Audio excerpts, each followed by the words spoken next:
Vote পরবর্তী হিংসার ঘটনায় চাঞ্চল্য ছড়ালো আসানসোলের বারাবণীতে। বিজেপির যুব মোর্চার নেতা খোকন মহারাজকে মারধর করার অভিযোগ উঠল তৃণমূল আশ্রিত দুষ্কৃতীদের বিরুদ্ধে।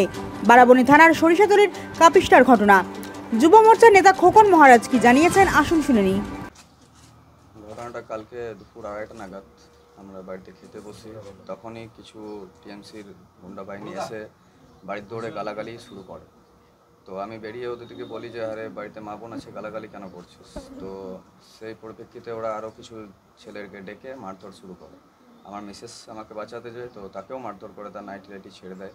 লোহার রড লাঠি নিয়ে এসে তারা আমাকে মারধর করেছে, কানে ফ্র্যাকচার করেছে, হাঁটুতে মেরেছে। তো থানায় তারপর কমপ্লেনও করেছি, পুলিশও এসেছিল। তো প্রশাসনের কাছে একটাই দাবি, এদের কঠোরতম শাস্তি হোক। এরা দিনের আলোতে যদি এভাবে অ্যাটাক করে দিয়ে যেতে পারে, রাতের অন্ধকারে এর থেকে বেশি কিছু এরা করতে পারে। এটা কারা করেছে? এটা তৃণমূলের লোক। কি চাইছেন এখন আপনারা? আমি চাইছি এদের কঠোরতম শাস্তি হোক।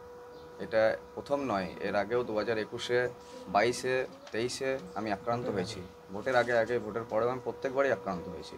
প্রশাসন কোনো ভালোভাবে সেরকম স্টেপ নেয়নি। আর এখনও অবধি তারা কালকে মারার পরে আজকে বুক ফুলিয়ে এখনও ঘুরে বেড়াচ্ছে।